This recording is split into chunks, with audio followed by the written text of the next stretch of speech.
In the late 1980s, one man caused chaos for the FBI. He was known for a string of bank robberies that seemed almost impossible to solve. This wasn't just any thief. He was smart, precise, and always managed to get away. The FBI and local police combined forces, hoping they could catch him, but he continued to slip through their fingers.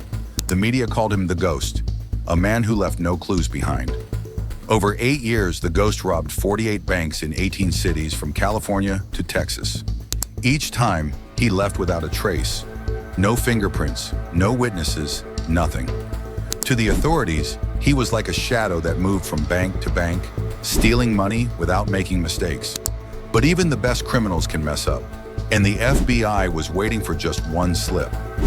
This is the story of America's most wanted bank robber and the intense hunt to capture him. It all began on November 5th, 1987, in San Diego, California. It was a quiet morning until gunshots erupted inside a bank. The Ghost stormed in, ordering everyone to the ground and threatening to shoot if anyone dared disobey. He moved swiftly, taking only cash from the teller drawers and avoiding the bank's vault. He knew exactly how to get in and out fast, leaving no time for errors. The police arrived minutes later, but he was already gone, leaving nothing behind.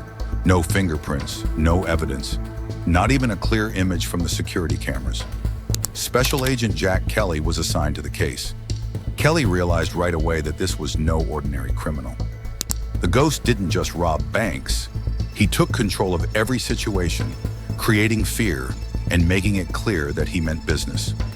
Unlike other bank robbers, he worked alone and relied on violence to intimidate.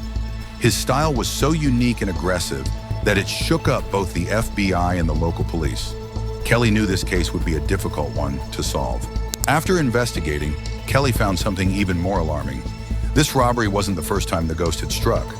Just a year earlier, in another San Diego bank, the same methods were used. Shots fired into the ceiling, cash taken from the teller drawers, and no evidence left behind. The Ghost was skilled at avoiding mistakes, and now he was back in action, ready to strike again. Over the following months, he hit 2 more banks in San Diego, each time with the same method, firing his gun into the ceiling, grabbing cash, and vanishing before anyone could react. The FBI was left chasing nothing but shadows. With each robbery, the Ghost became bolder and more dangerous. His escalating violence worried the agents, as they feared it was only a matter of time before someone was seriously hurt. Agent Kelly decided to expand the search. He believed the Ghost might have continued his crime spree in other states during the gaps between his robberies in California. Kelly reached out to other FBI offices, hoping for clues, and his instincts were right. Similar unsolved bank robberies had occurred in Texas, using the same violent tactics. During one Texas heist, the Ghost shot a bank manager, leaving her injured. It was clear he was growing more reckless, and the need to catch him became even more urgent. The Ghost method was simple yet effective. He chose banks close to highways for quick escapes, but no one ever saw him leave. Each heist was as clean as the last. With hundreds of thousands of dollars stolen, the FBI's focus was no longer on the money, but on stopping him before he took a life.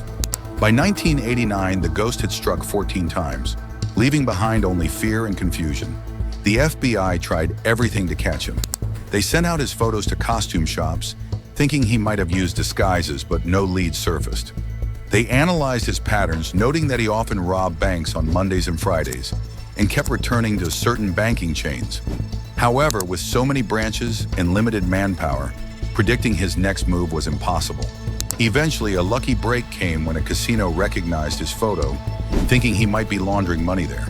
But after tracking down a suspect, the FBI hit another dead end. The Ghost continued to rob banks across states, reaching an infamous status that put police on high alert every time he struck. In a desperate attempt to catch him, the FBI called in experts to analyze his behavior. They believed he was from Texas, possibly a former soldier, given his precision and planning. A psychological profile suggested he was methodical, always watching his surroundings, and knew how to evade the police. They also suspected he wasn't working alone. A loyal partner, possibly his wife, might be helping him. As his spree continued, the FBI feared he would turn more violent, even willing to shoot his way out if trapped. In 1991, the ghost finally made a mistake. After robbing a bank in San Jose, California, he left a partial palm print on a counter. But since palm prints weren't stored in databases, the evidence was useless. A few months later, he struck again in Bellevue, Washington, extending his reach even further. He was now one of the most notorious bank robbers in FBI history. But time was running out for the ghost. In 1994, the FBI got their big break. A tipster recognized him as Johnny Madison Williams, a former Marine with a history of robbery. Johnny's wife, Carol, was his loyal accomplice. The FBI set up surveillance and finally tracked him down to a hotel. After 8 years of fear and mystery, they cornered him. Williams tried to keep his cool, unaware he was surrounded. But when he walked into the lobby, agents swarmed him, ending his 8-year reign. Johnny Madison Williams, America's most elusive bank robber, was finally caught. His detailed records of every robbery and the disguises found in his car told the full story. With nearly $1 million stolen and dozens of lives affected, he was sentenced to 92 years in federal prison, bringing an end to one of the FBI's longest manhunts. If you liked the video, don't forget to like and subscribe to the channel.